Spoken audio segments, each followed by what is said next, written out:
This episode is brought to you by Shaw Contract. Shaw Contract approaches flooring as a design decision with real consequences.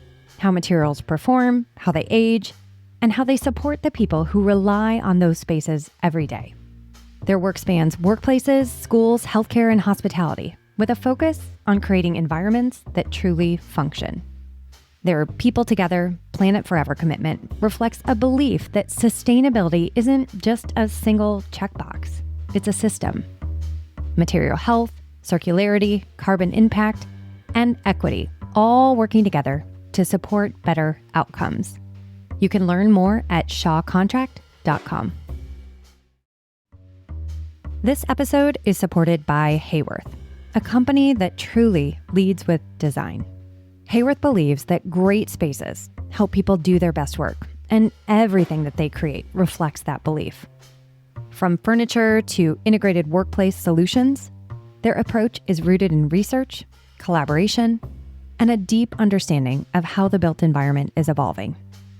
Hayworth understands that the best environments aren't designed in isolation. They're built by listening to owners, clients, designers, and to the realities that people face in shared spaces every day. That collaborative process leads to solutions that adapt over time and support how people truly interact with their environments. You can learn more at hayworth.com.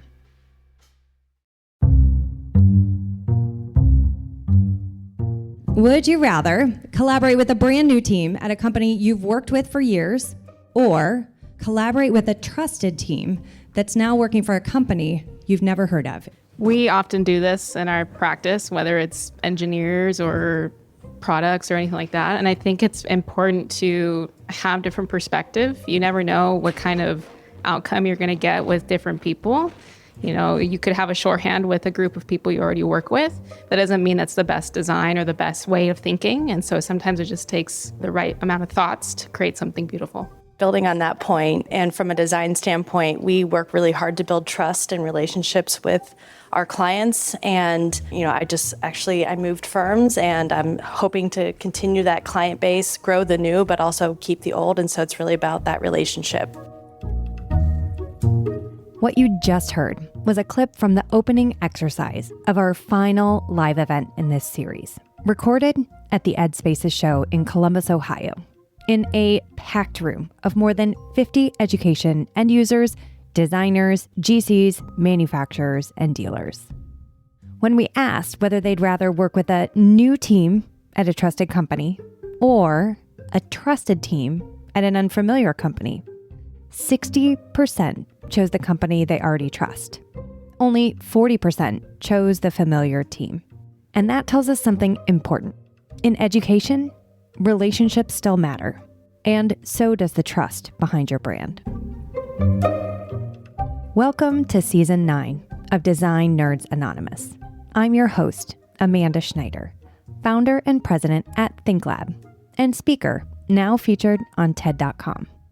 In this episode, we're taking you back inside another one of our experiential research events. We call it a hackathon. It's a fast-paced, cross-functional session where leaders from every corner of the design ecosystem come together to explore how decisions for the built environment are changing today, this time through the lens of the education sector. And here's some motivation to listen all the way to the end.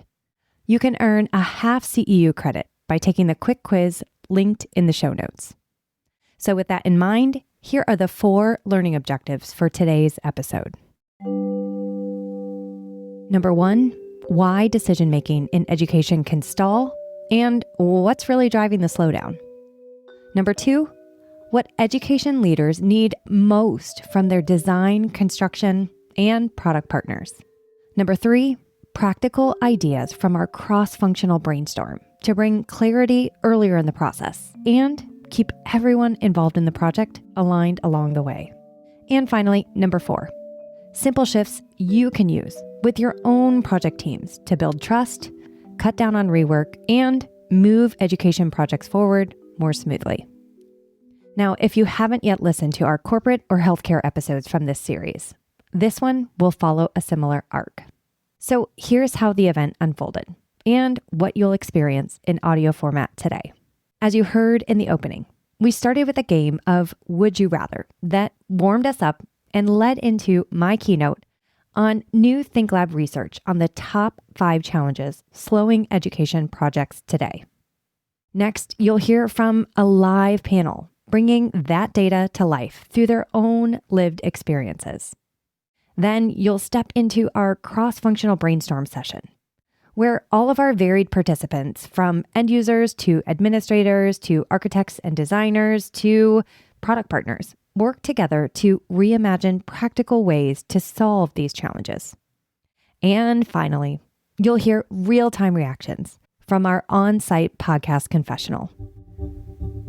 All right, first up, I'll run you through highlights of my keynote on the top challenges ThinkLab uncovered through our private research with education end users, shaping how education projects get done today or what delays them. Here are the 3 that sparked the most conversation in the room. First, education projects face unforgiving time constraints. Unlike other sectors, education teams operate on these immovable academic calendars. As one facility leader told us, if we miss summer, we wait another year. There's no fallback plan. Missing a window in education doesn't just cost time. It costs trust, funding, and momentum. Partners who can pivot fast to meet those milestones are the ones schools will call back. Second, bureaucracy is slowing progress as internal workloads soar. So if that first one wasn't new to you, this one might be what's complicating it. Teams today report being busier than ever, but getting less done. Between outdated procurement systems, red tape, and approval processes built for another era, even simple decisions can stall for weeks. As one participant said, I spend more time explaining procurement than planning. Another added, we're trying to move faster, but everything still goes through the same old filters. All right, the third one was every project now needs strategic justification. Gone are the days of green lighting a project because it simply looked good. Today, every project must align with institutional vision, withstand political scrutiny, and reflect broader values like sustainability, equity, and community impact. As one voice put it, it's not just, is it good, but it's also, is it defensible? Now, of course, these are just 3 of the top 5. We'll share a link to download additional insights in the show notes. Okay, now let's turn it over to our live panel. If you've listened to the previous episodes in this series, today's panel will sound a little bit different. Rather than hosting multiple end users, we feature Dusty Lake, representing DLR Group, a top 10 interior design giant of design for the education sector, and her client, Alex Trevino, Director of Capital Improvements for Columbus City Schools. Now, while much of our private research leading up to this event reflected perspectives of higher education entities, you'll hear these challenges come to life through a local K-12 voice and their design partner. Here's our panel host, AJ Perrone of Sandow Design Group, who will share some highlights of this panel. We look at the design process, and the thing that kind of goes wrong is we didn't really understand what the users really needed. How has your school district engaged people in the process that you understand what is needed from the schools that will help that community? I can explain to you what I think we should do. I don't know if I can tell you that we've actually done it. I think we maybe do a better job of it on the project side. I mean, we try to never show our end users something that we can't agree to, so it's kind of pre-designing, pre-vetting, also giving options. But in the perfect world, I think we would go out and ask some very broad questions to the community to at least get some initial feedback. I think one of the other things that comes up here that is a struggle is time. So when we can't get timely decisions made at the front end, we lose the time to be able to take that time through that whole process. So some of these things play together. So I'm the type of person when I'm doing planning, I like to hear from everyone. I've recently just sat through, for instance, 60 focus group meetings, because at the end of the day, I would rather say, yes, we've heard from you and we're going to do the best we can with it, right? We're not going to be able to solve everyone's needs, everyone's challenges, but at least everyone has felt like they had a voice in something. You know, sometimes your loudest voices are the ones that don't want to show up to those, you know, workshops or town halls, but They don't want to be collaborative. right, exactly. Good. Okay, we're going to go back to the pain points because here we see it's a lot and on the upfront, the internal planning, the design process, the construction installation. Do you feel like that resonates to both of you of where your pain points are when you're looking through the process of where things need to be improved?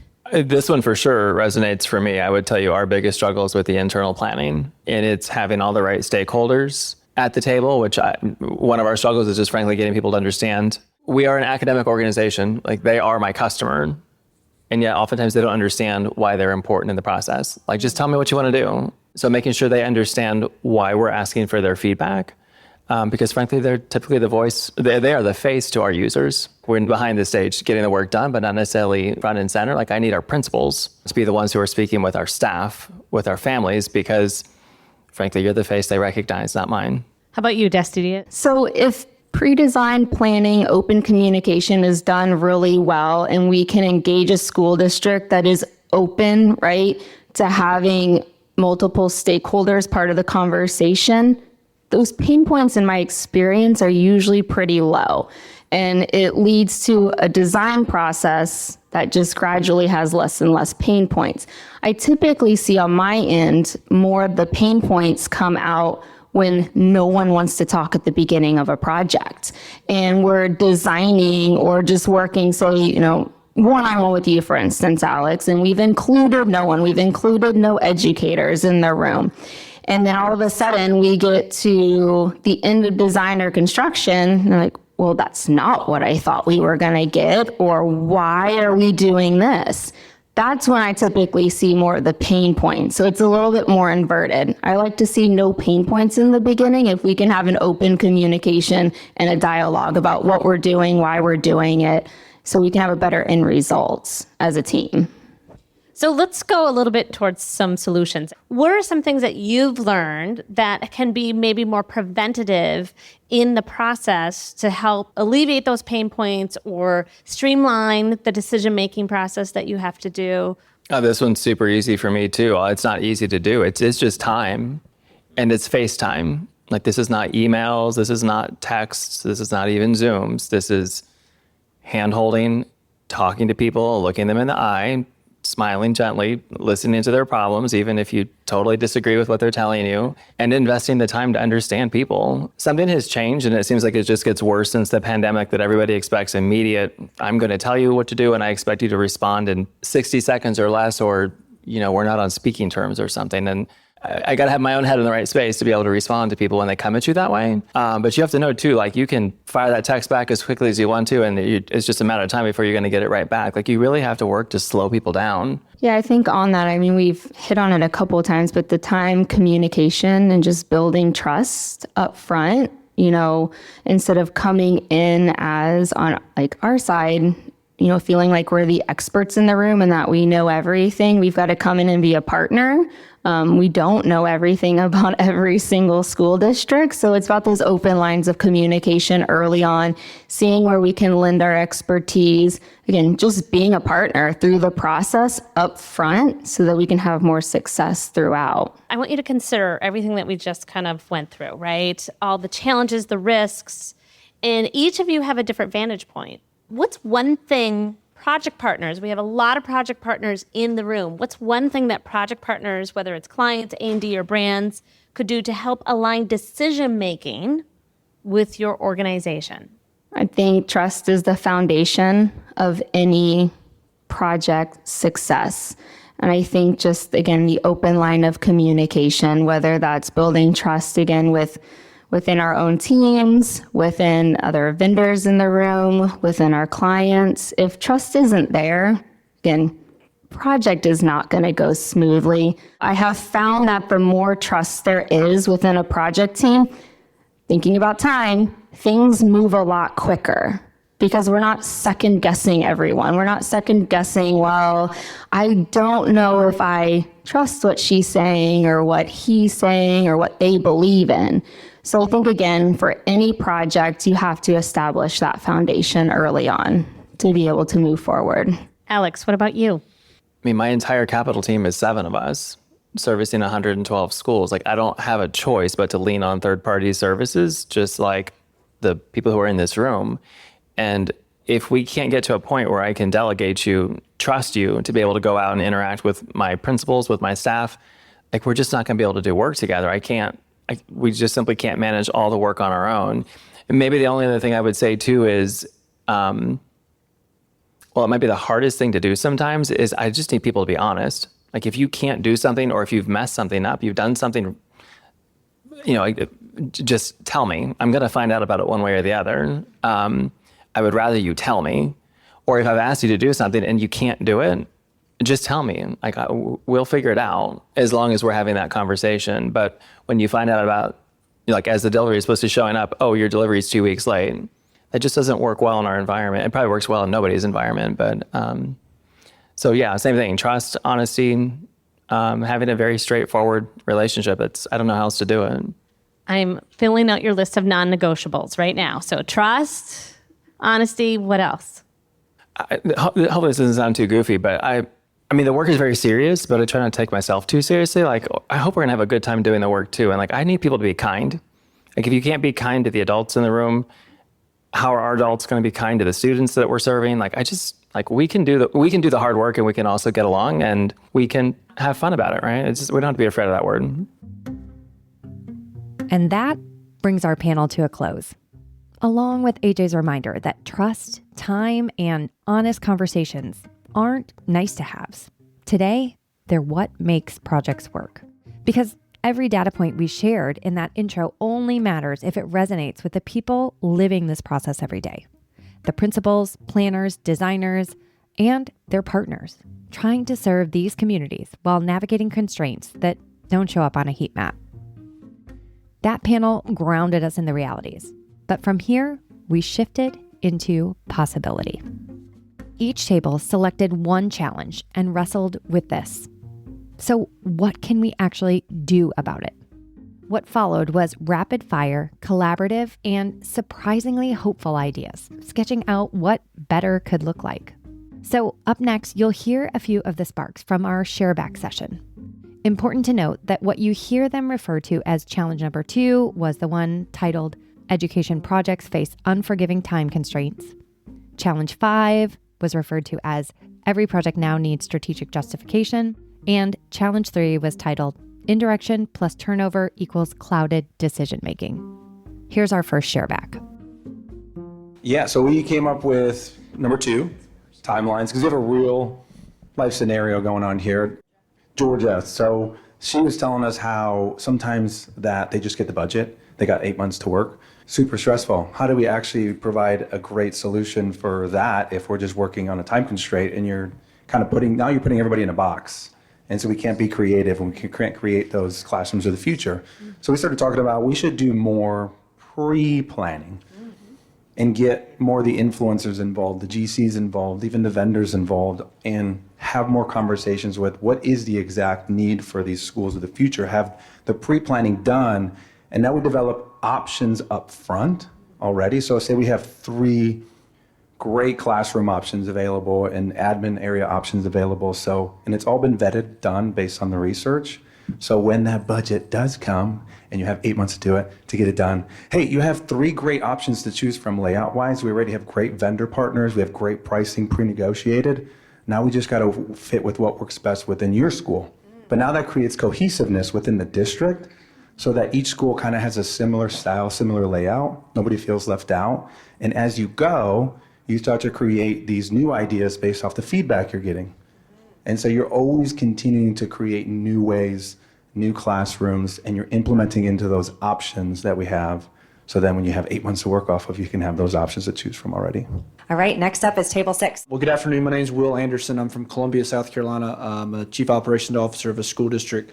If I can solve 5, then I can maybe solve the others. And what I mean by that is that we need the decision makers and the folks who are the school board's the state officials, et cetera, to have the information to kind of let us do our jobs, then everything else kind of goes in place. So what we decided and talked about was we need data. When we get done building our new buildings or doing our renovations, we need to show why it worked. Look what actually happened because the outcomes and results for the school as opposed to just, hey, it's a pretty school. Because most taxpayers, 80% don't go to the school district, so they just think, you wasted my money on this big building with big windows, blah, blah, blah, where in actuality, test rates are up, absenteeism down, behavior's down, teachers want to work in this brand new building, houses are being built by this brand. Those things now you send to people to making decisions, and they're like, oh, my return on my investment actually was a good thing. So now they've set the bar here, and then everything else goes down. So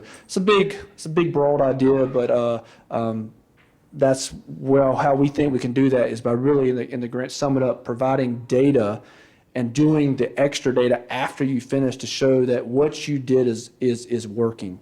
So that would be our feedback. So I work at an architecture firm, and we're trying to collect data for the end user. So are you saying in your scenario would be somebody else, like if I had a project previously and I had the data, like you would trust me more if I showed you my other projects that had these data? Because I'm not going to have the data for you if if you're a new client.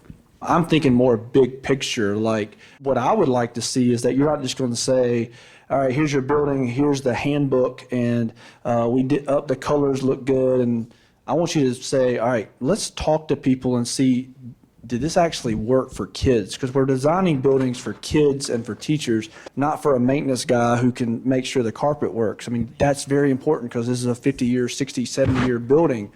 But in the day, how is the end user doing that? I think that's where we've missed a lot of times. How is it impacting the users at the end of the day? And so I would say, what is do you do any real true post-occupancy? That is kind of, I think we make assumptions, like just even like the manufacturers make assumptions. Like we don't tell you these things of all these things that we've tested and backed because we don't want to like mansplain things to you.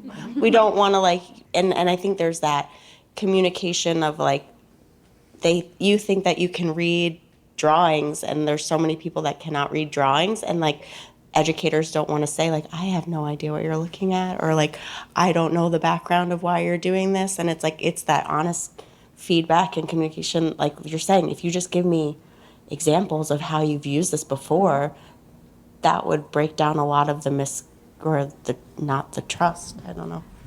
We've noticed that. So we've done that. We haven't per se recorded that. So now actually we have a research assistant from University of Michigan that he's doing research now. So the project that we completed in 2022, we brought him on in 23, and he's doing that post-evaluation with the veterans, the old teachers that came over from the last school to the next school. So yes, we're getting there. We just don't have that per se yet. That's perfect. I mean, sharing that information and doing those things. So if we can bridge that gap with research assistants from other universities to help us with it, we've got the data. Here it is. Help us analyze this and put it into, again, 80% of the people who have 90% have no clue that what you're doing. So yeah, again, we know facilities matter, tremendously matter, and how do we share that story? And I think right now we just build a new building, and maybe I'm the only one in the room, but most people I talk to just tell me, why'd you waste my money on this big old building? I have to defend why I'm doing X, Y, and Z. If I can show you bought this new building and it is having a tremendous impact. Look, you can't argue with this. And if you do start arguing, then you just shake your head, smile, and wish them a good day, because then they can't argue with that. Awesome. All right, let's give it up for table 6. All right, table 7 is next. We chose number 5. When you're kind of justifying the work that you're doing and having these bigger picture goals, what are you putting out to the client or to the stakeholders that justifies that, right? And I think one of the conflicts that we're having is, how do you ensure that your vision is, it's future proofing, right? And so over the 5 years or 10 years that a project is continuing, you'll have leadership that comes out, or, decision makers that are not there anymore. So how do you ensure that goal is still there. And so what we thought of was possibly creating a field manual. And so we kind of do something similar in the firm that I work for. And it's really kind of documenting the process along the way so that whoever comes into this process, from the client side, from the architecture side, that there's a shared vision. So it's no longer about who made that decision, but we're collectively making that decision. Making decisions not based off of the person, but the goal, right? And so why am I making these decisions? Because A, B, C, and D, right? And so creating a documentation of that and distributing it to those people, whoever are part of that decision-making process. I love that everyone volunteered you and now they're It was a very collaborative experience here. So. Clearly. There is one thing that we did talk about, and it's building that into your budget, right? It's the programming, it's the scoping, it's really important. And so when you go back to, why am I spending money on these windows? Well, it wasn't about windows, it was about the data, and it was about, all the other things that made you make that decision. All right, table 1. So we started off with number 5, and then we found ourselves quickly talking about number 3, and then we discovered that we were actually talking about number 2, the timeline. So as we were working our way down in the timeline, we were identifying the most important thing that I think often gets overlooked is really setting KPIs. So having the entire team, the community buy in on the KPIs. So here's the challenge that's being solved for, and here's how it was, education scorecards. Here's how the project scored, and here's how it resulted for the community. So we kind of broke that down into 3 different processes once the KPIs are established. So identifying the right team members. So everyone is going to have their own lens of a KPI. So getting those all together and holistically coming up with that scorecard. Second is activate. So activate those KPIs and ideas amongst the rest of the team. So Dan was the end user on our team. One thing he was doing really, really well for student feedback was getting their student government involved. So giving them the challenge and seeing how they are seeing the future of education, I think was super important.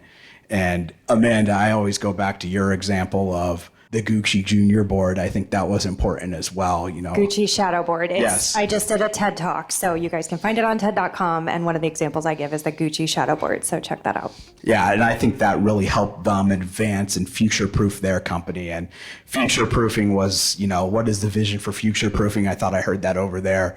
And involving those stakeholders, I think, is super important.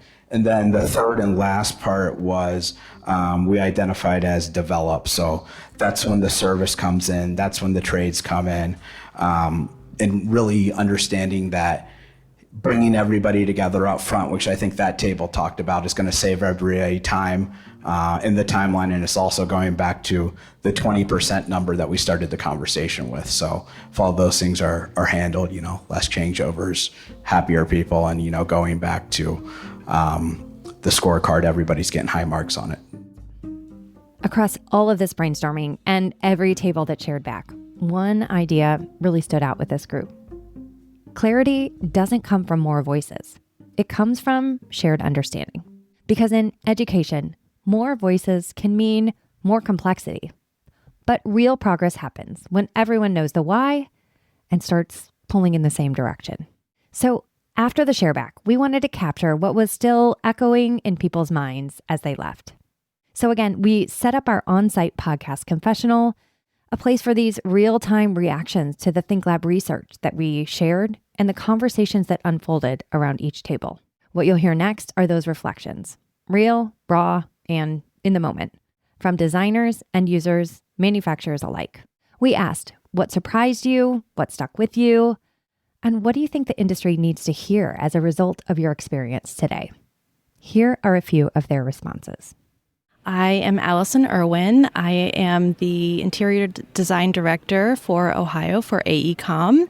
We design through data. I don't think there's any part of our process that we don't rely on that. And hearing how important it is to get the right data and the right translation of data to understand, for a school system, that it's helping to improve the lives of the students. It's improving behavior. It's improving performance for these systems. I think understanding how we can get the right data and consume it correctly, but also use it for the purposes of alignment, it's so important. I think there's something about these events that are, especially hackathons, it just gets you out of your normal daily routine.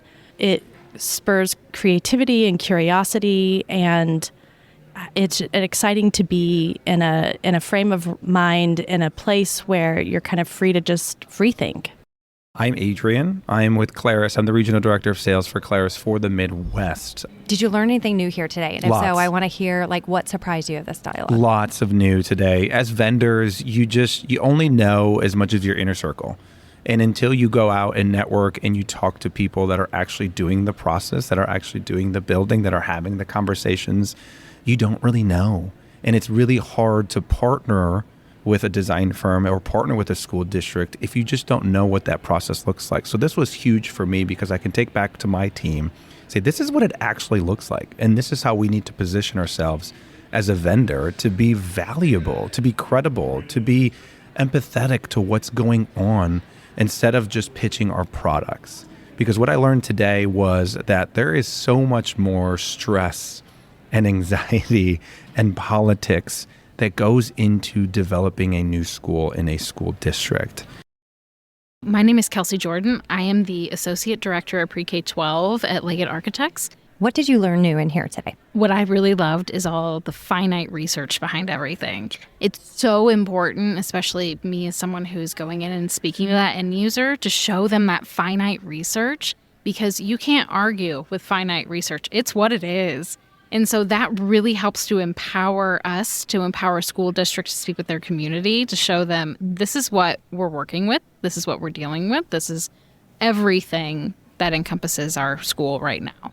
My name is Stephanie Maddox, and day-to-day, I'm a capital projects specialist for Gwinnett County Public Schools. What was the biggest group therapy piece of this to you? That there are so many others out there with different titles that are entering similar situations, challenges, whether it's by state or city or county, or it just does not even matter. It's everywhere. And so, it's not just always about a cost, or it's not always about a budget. And sometimes, we have to start looking at things from the leadership level and how we can better work together. So is there anything that you see from the product partners, any advice to the product side of the industry? Try to stay versatile and understand that we're all new and evolving at this slowly, and some slower than others. And stay patient, because sometimes we have to try things once or twice before, it really hits and it really works. And so sampling or staying active within the environment that we're trying to create a vision for, it can't always equally be blessed at the same time. Fair. Our story from the EdSpaces event ends here. But we hope the ideas it sparks are far from over. If this episode resonated with you, please help keep the dialogue going. We invite you to share this episode with a colleague, or think about joining us in 2026. We'll be continuing this research and this conversation through ThinkLab's next round of live experiential events. So if you want to be in that room, simply reach out to me, Amanda Schneider, on LinkedIn, and I'll share how you can get involved. In the meantime, stay tuned for Design Nerds Anonymous Season 10, launching in April of 2026 with some very exciting news from ThinkLab. Design Nerds Anonymous is a proud member of the Surround Podcast Network. Special thanks to our podcast production team, Rob Schulte and Rachel Senator.